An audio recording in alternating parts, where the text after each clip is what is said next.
My name is Amelia Carter. I'm 32 years old, and 12 years ago, my parents threw me out of our home like I was nothing. "You've brought shame into this house," my father said, his face twisted with fury. "Don't even bother coming back." They never gave me a chance to explain. Not the truth behind my pregnancy, not what Julian and I were facing. They chose silence over love, reputation over family. And for 12 long years, that silence never broke. Until today.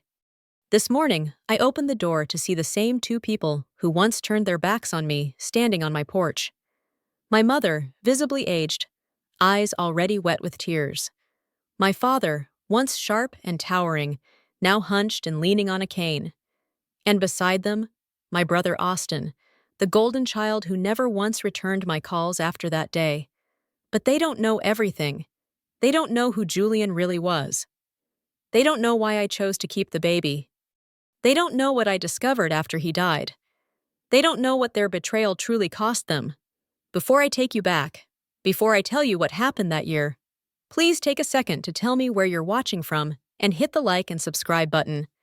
Because what comes next is the story of how one decision shattered everything and how I rebuilt my life from the ground up, alone, with one tiny heartbeat and a secret I carried for over a decade. Let's start from the beginning. I grew up in Charleston, South Carolina, in a house that looked like something out of a Southern Living magazine.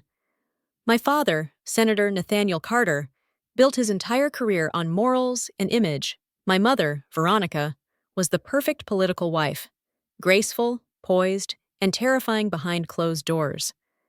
My brother Austin was the heir apparent, star athlete, future lawyer, polished like a Kennedy. And then there was me, the artsy, sensitive wild card they never quite knew what to do with. I wasn't rebellious. I just felt things deeply. Music helped me breathe when the world got too loud. I composed my first piano piece at 10, wrote a full orchestral suite at 16, and dreamed of one day scoring films. But none of that mattered to my parents. Art, in their world, was a hobby, not a life. Then came Julian West. I met him at 17 at a STEM mentorship retreat my school forced me to attend. He wasn't a student. He was one of the instructors, just 20, home for the summer from a university program in aerospace engineering. He was the most brilliant person I'd ever met, and the kindest. His smile made you feel seen. His voice was like a quiet violin in a room full of marching bands. He noticed me, not just for how I looked or what I could offer, but for how my mind worked, for how I translated emotion into music. We bonded instantly, and over that summer, our connection deepened into something real. It wasn't infatuation. It wasn't lust. It was something grounded, spiritual. He had a rare condition, Marfan syndrome, that affected his heart. He was living on borrowed time, and he knew it. So he lived deliberately, with clarity most people don't find in a lifetime. We had dreams, big ones, but fate had other plans. And when I found out I was pregnant, I thought I'd have the chance to explain it all, to tell my parents the truth, to help them see it wasn't some reckless mistake, but a decision made from love, from fear, and from a promise Julian whispered through tears. If I don't make it, at least a piece of me will still be here, with you. But I never got to say any of that, because they found out before I could, and they made their judgment before I ever spoke a word. The night they found out, everything changed. I had just come home from the hospital. Julian had collapsed at school again, and I spent 6 hours sitting beside his hospital bed, holding his hand as he slept, trying to pretend I wasn't scared out of my mind. When I walked through the front door, the house was silent. Too silent. The kind of silence that feels staged, heavy. I walked into the formal dining room and stopped cold. My parents were already there, sitting stiffly across from each other like strangers at a negotiation table. The sonogram photo, the one I'd tucked into my journal in the bottom drawer of my desk, was spread out like evidence. My mother's hand rested beside it, fingers pale and trembling. My father's jaw was locked, his eyes full of something I can only describe as contempt. "Sit down," he said, calm like ice cracking. My heart dropped. I knew this tone. I'd heard it before, when he was about to destroy someone in court, when he was dressing down an intern who failed him. This wasn't father to daughter. This was senator to witness. I sat down. No one spoke for what felt like forever. Then finally, my father broke the silence. "Who is the father?" His voice was razor sharp. I swallowed hard. "Julian West." My mother let out a soft gasp. My father closed his eyes like he'd been bracing for a punch. "That boy," he said slowly. "The one from the STEM program. The one whose father—" He cut himself off. I stared at him. "You knew?" His mouth twitched. "I know more than you think, and I know exactly why this cannot be allowed." "What are you talking about?" I asked, my throat tight. "You will fit this," he said, standing. "You will not be parading around the city pregnant at 19 with a child from that boy. Do you understand me?" "No," I whispered. "I'm not fixing anything. This baby is— Julian is— He's sick, Dad. He has Marfan syndrome. He might not survive. This baby, it's what's left of him." I waited for something. Shock, empathy, even confusion. But all I got was a stare that chilled me to the bone. My mother finally spoke, and her voice was hollow. "You're throwing away your life for— sentiment?" "I'm giving life," I replied, my hands shaking. My father slammed his hand on the table. "You are throwing away everything this family built. Our name, my career. You will end this, quietly. Or you will leave this house and never come back." I remember staring at him, this man who once called me his little firefly. Gone. I stood up slowly. "So that's it?" I asked. "You'd rather lose your daughter than explain your discomfort to your donors? To the church?" "You made this bed," he hissed.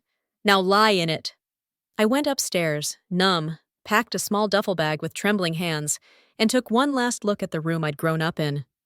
The posters on the wall, the sheet music, the piano key necklace Julian gave me.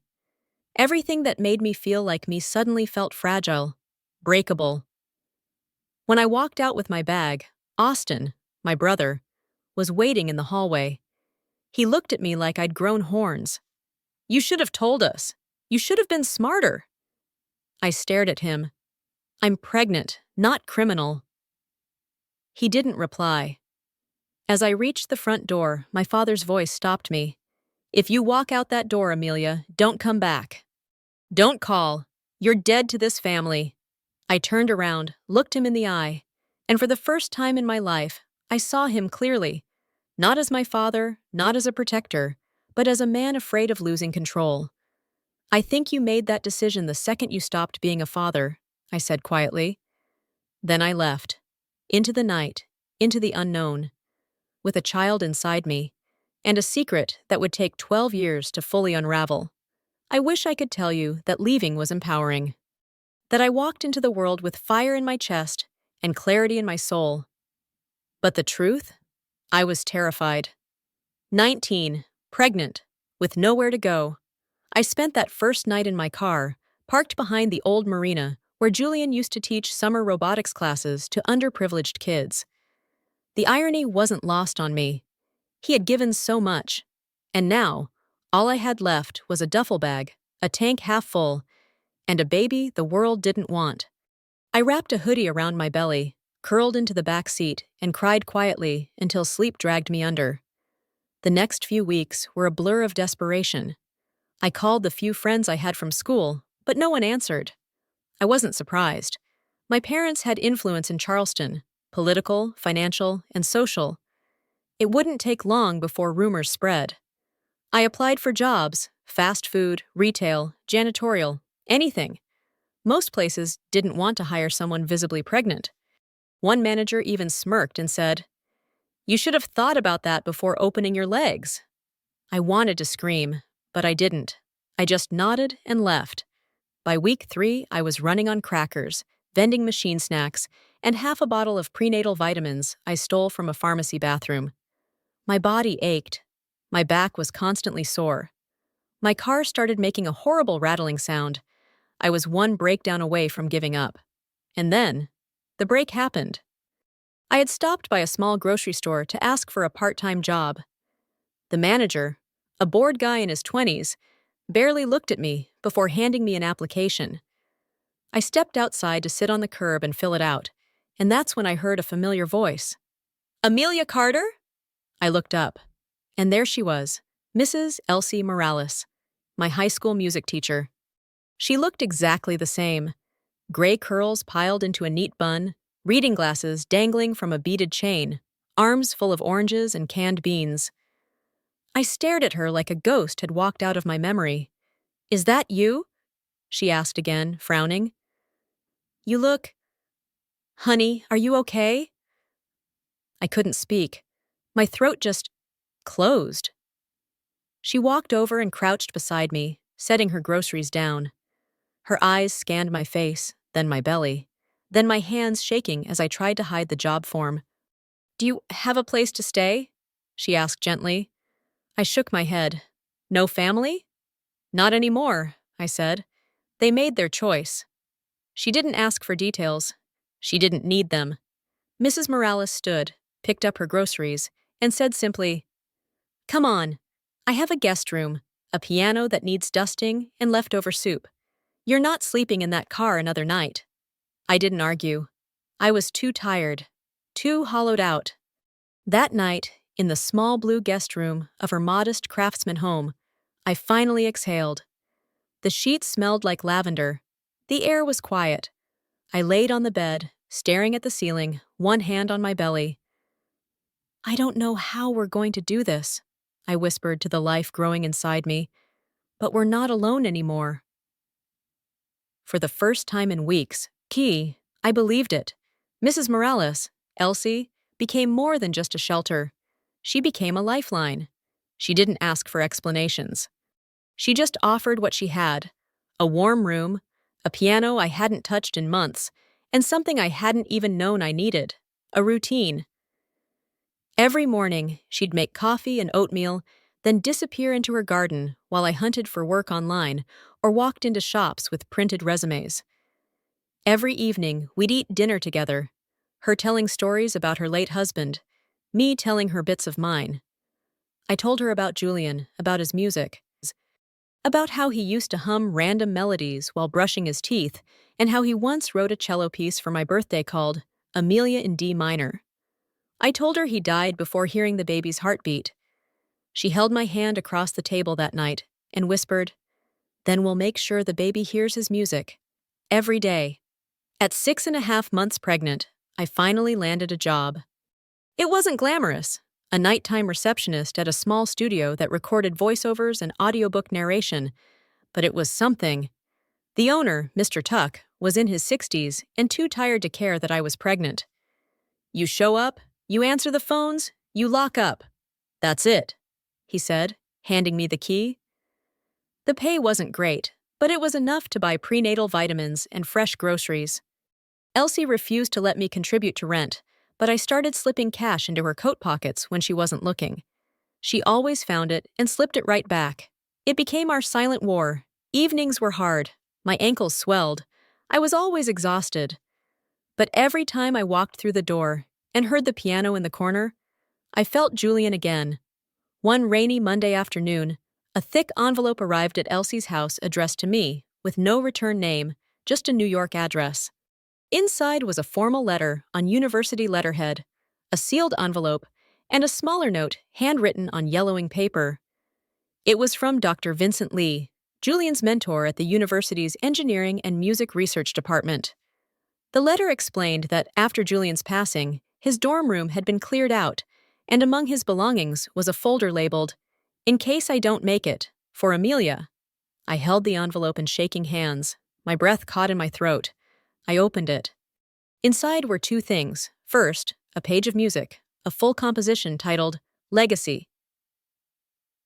For her, and the one I'll never meet. Even seeing the title made me cry. The notes were clean, written in his exacting handwriting. I could hear it in my head without needing to play it. Soft piano, swelling strings, and the melody he used to hum when he thought I was asleep. The second item was a letter. Amelia, if you're reading this, then I'm gone. I don't know how to write a goodbye that doesn't feel like a betrayal. So instead, I'm writing a thank you. Thank you for loving me. Thank you for saying yes to life when everything in our world said no. This child, if they make it into the world, they're already more loved than they'll ever understand.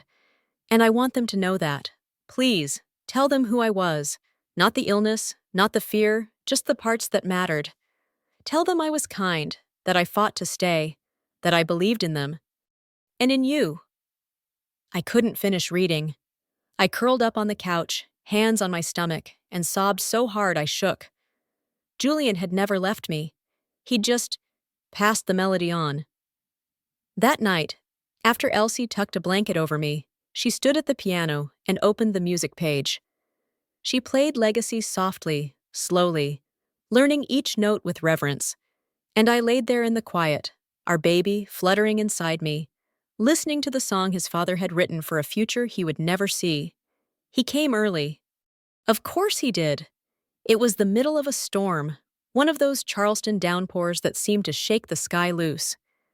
I had just finished folding a load of laundry at Elsie's when I felt a pressure so sharp it knocked the air from my lungs. I stood there for a moment, frozen, one hand on the edge of the basket, the other on my belly. Then the pain hit again, twice as hard. "Elsie!" I called out, trying to keep my voice steady. She was in the kitchen, and the second she saw my face, she dropped the tea towel she was holding. "We need to go," I whispered. "Now!" The next few hours blurred into chaos. The storm had knocked down power lines. Roads were flooded. The hospital's emergency entrance was packed. By the time they wheeled me in, I was fully dilated and shaking from adrenaline. The nurse kept asking questions I barely heard. Elsie held my hand the whole time, brushing sweat-drenched hair from my face, whispering, "You've got this, baby girl. You've got this." I screamed. I sobbed. I begged for it to stop. And then, a cry. A sharp, tiny cry that cut through the chaos like a sliver of light. They placed him on my chest, and I swear, time stopped. He was so small, red-faced, perfect, mine. "Hello, Liam," I whispered. "Welcome to the world, little heartbeat." The next few days were a fog of IV drips, pain meds, and breastfeeding attempts that left me in tears. But Liam was strong. Despite being born 3 weeks early, he passed every test, every milestone. The nurses kept calling him our little fighter. I wanted Julian there so badly I could hardly breathe. But in his place, Elsie stayed, sleeping on the hospital couch, making jokes to distract me, crying quietly when she thought I was asleep. On our third day, she came into the room holding a small gift bag. Inside was a delicate silver chain with a piano pendant and a folded piece of sheet music. "He's got your strength," she said, "but he's got his father's music." Coming home with Liam was surreal. We had no nursery, no crib, just a bassinet donated by one of Elsie's church friends and a stack of second-hand baby clothes folded neatly on the dresser. But we had warmth, we had love. We had lullabies played on an old piano every night. I didn't sleep much. Liam had colic. I was healing slowly, and postpartum depression hit like a truck I never saw coming. There were nights I sat in the bathroom, the fan on to muffle my sobs, while he cried in the other room.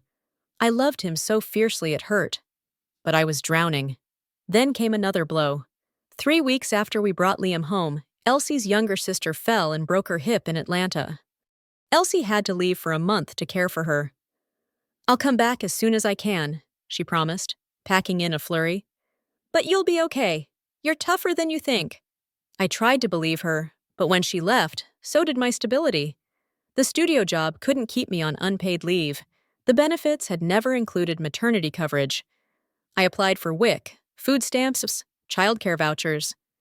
I waited in offices with flickering lights and peeling paint, holding Liam on my chest while trying not to cry when they said, "Please come back tomorrow."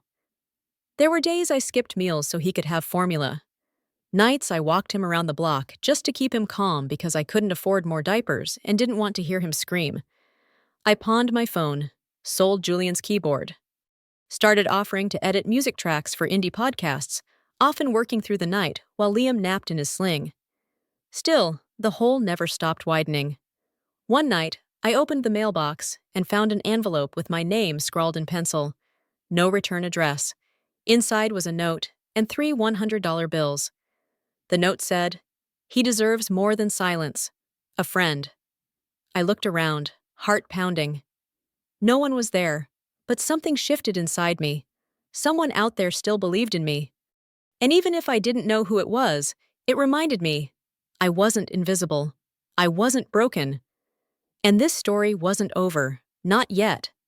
If there's one thing motherhood teaches you, especially single motherhood in poverty, it's how to survive while smiling through the ache. I smiled when Liam cried for an hour straight, and I didn't know why. I smiled when I served coffee at a cafe that paid me under the table. I smiled when I told Elsie, over the phone, that we were doing just fine. But inside, I was unraveling. Until a strange email changed everything.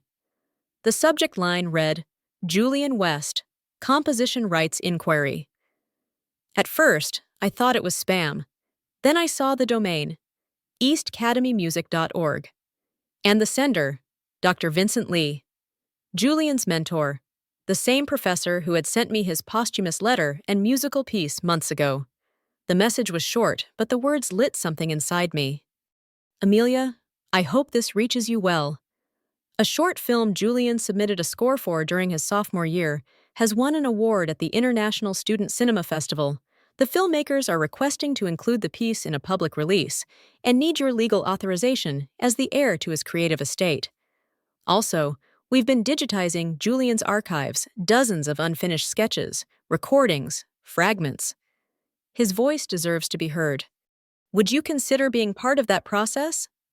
I reread the email 5 times. A piece of Julian's work, used, celebrated, and they wanted me involved. I replied instantly, then cried for 20 minutes straight. That one email opened a door I hadn't known I was still standing outside. Over the next few months, I worked remotely with the university's audio restoration team. I cleaned up Julian's demo files, helped organize metadata, and eventually got hired as a part-time assistant in their music preservation project. It wasn't glamorous, but it paid. And for the first time in years, I was working with music again. More importantly, Julian's name started appearing, in tiny credits, in back-end catalogs. Music by Julian West, estate managed by A. Carter. Every time I saw it, I whispered, "You're still here, Jules. You're still making noise." Meanwhile, Liam turned 3, bright-eyed, always humming, always drumming on kitchen counters with plastic spoons. He had perfect pitch. I discovered it one day when he heard a song in a movie and named the notes out loud. Elsie cried when she heard him play the first bars of Legacy by ear. "It's him," she whispered. "It's Julian." But joy doesn't come without a shadow. A few weeks after I signed the rights release for Julian's score, I received another envelope, this time certified mail, with the same New York return address. Inside was a thick packet from a law firm representing a private research trust linked to the estate of Alan West, Julian's father. The name alone made my chest tighten. Julian rarely spoke about him. I only knew vague pieces, that he had once worked in government aerospace contracts, had resigned under strange circumstances, and had cut off contact with Julian during his last year of life. The letter was cold, legal, and confusing. But one line stood out. As the named legal guardian of Julian's biological descendant, you are entitled to participate in a settlement process involving previously undisclosed intellectual property assets belonging to Mr. West Sr., biological, legal, assets. I reread it, stunned. Julian's father had left behind something big enough that lawyers were chasing it 12 years later. And now, they knew about Liam. I didn't know what this meant. I didn't know what strings were attached, but I knew one thing. This wasn't just about money. This was about truths buried years ago, about Julian's family, about the legacy they tried to erase, and about why my father had reacted with such hostility when I first said Julian's name. Something was there. Something I hadn't seen coming. and it was about to surface. I wasn't sure what I expected when I called the number on the legal packet.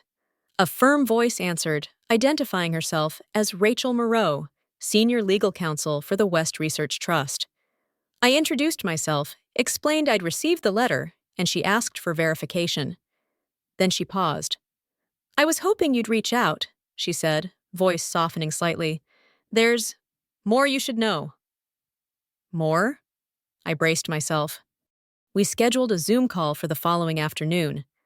I put Liam down for his nap, sat in front of my laptop, and waited for the screen to load. Rachel appeared. Mid-40s, sharp suit, tired eyes. She wasted no time.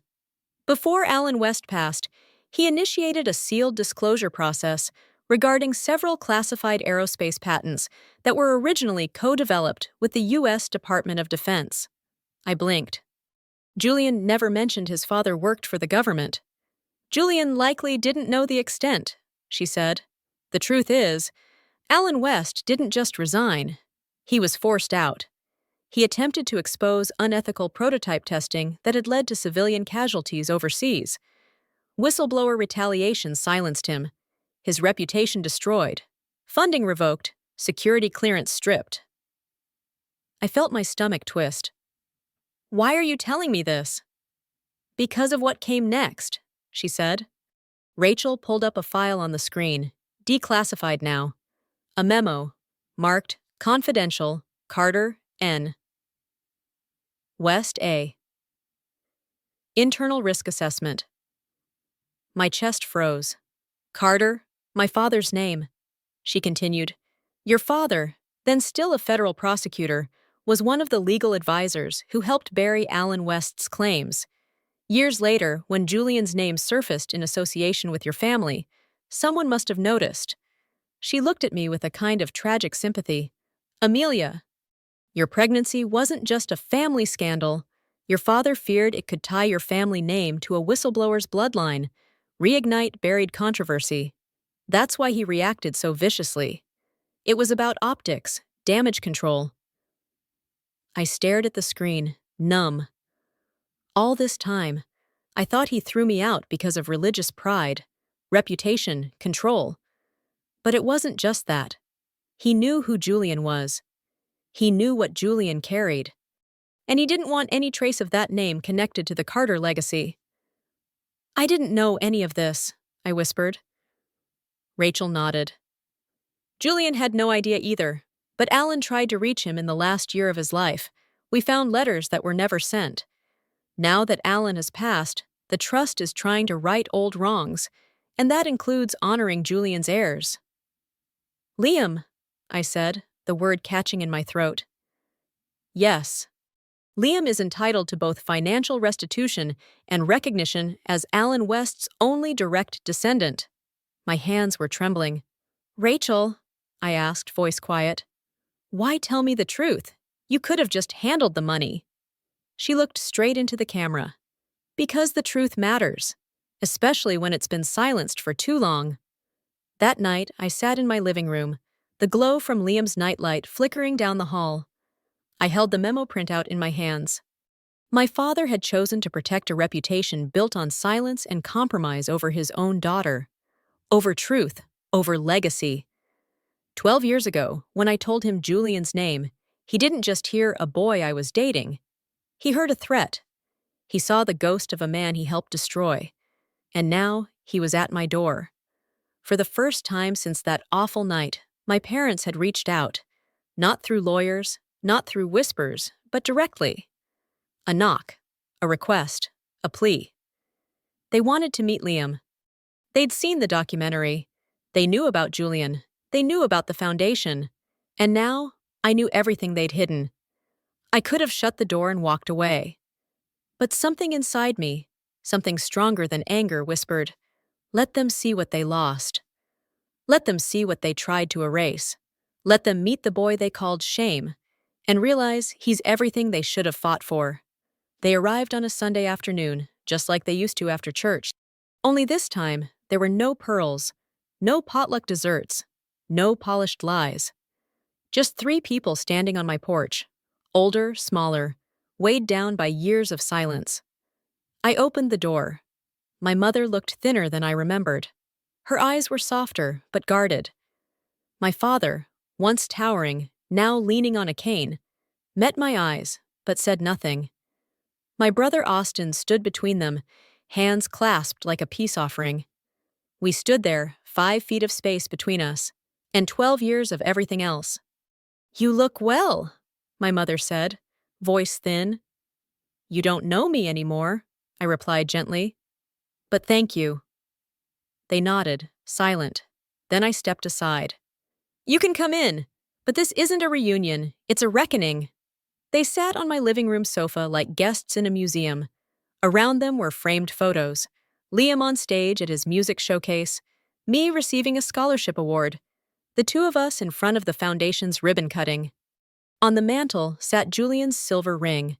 Beside a sculpture Liam had made of a piano and a rocket. My father's gaze paused on it. Julian's legacy, space and sound, heart and defiance, was everywhere in this house. "So this is him," my father said quietly when Liam entered. He looked almost stunned. Because Liam wasn't a ghost or a mistake. He was alive, radiant and real, with Julian's eyes and my fierce stubbornness. "Hello," Liam said, polite but firm. "You're my grandparents, right?" "Yes," my mother whispered, standing. May I hug you?" Liam turned to me. I nodded. He took a step forward. The hug was awkward, hesitant, but real. And when my father offered his hand, Liam shook it, graceful as a diplomat. We sat down, and I didn't wait long. "I know everything," I told them. "About Julian, about Alan West, about the sealed memo." My father flinched. "So when you told me I had shamed this family, what you really meant was, I had endangered the lie." He bowed his head. "Yes." It was the only word he had the courage to say. My mother wept quietly. "We were scared, Amelia. But that doesn't excuse what we did. We chose control, and we lost our daughter." "No," I said calmly. "You gave her up." There was silence. Then Austin spoke. "He's incredible," he said, nodding at Liam. "You raised him on your own?" I looked at my son. "No," I said. "I raised him with the ghost of a man you all tried to erase, with a music teacher who gave me shelter, with friends who became family, but not with shame. Not once." My mother dabbed her eyes. "We don't expect forgiveness." "Good," I said, "because forgiveness isn't a transaction, it's a boundary. And mine is this. You may be in Liam's life if you show up, consistently, respectfully, and without rewriting history." "And if we fail?" my father asked, voice barely above a whisper. "Then you lose him too," he nodded. "Understood." That night, we all sat in folding chairs at Liam's first public recital since the documentary aired. The community center was packed. People whispered when they saw Senator Nathaniel Carter among the audience. But I wasn't watching him. I was watching Liam. He stepped on stage, bowed confidently, and began to play the piece Julian had written 12 years ago. Legacy. For her and the one I'll never meet. And there it was, the music. The story. The boy they once called a mistake, now bringing a room to tears. When he finished, the applause shook the rafters. Afterward, my father stood beside me in the parking lot. The streetlight made him look older than I'd ever seen him. "I destroyed something sacred," he said. "But you made it holy again." I didn't reply. I just looked at my son, running through puddles, laughter trailing behind him like sunlight. Some wounds never close completely, but some do. Not because we forget, but because we decide to heal anyway. And in doing so, we take our stories back. Have you ever been rejected by the people who were supposed to love you unconditionally? What would you do if they came back years later? Changed, but late? Let me know your thoughts in the comments below. And remember, sometimes healing isn't about who says sorry. It's about who stands tall anyway.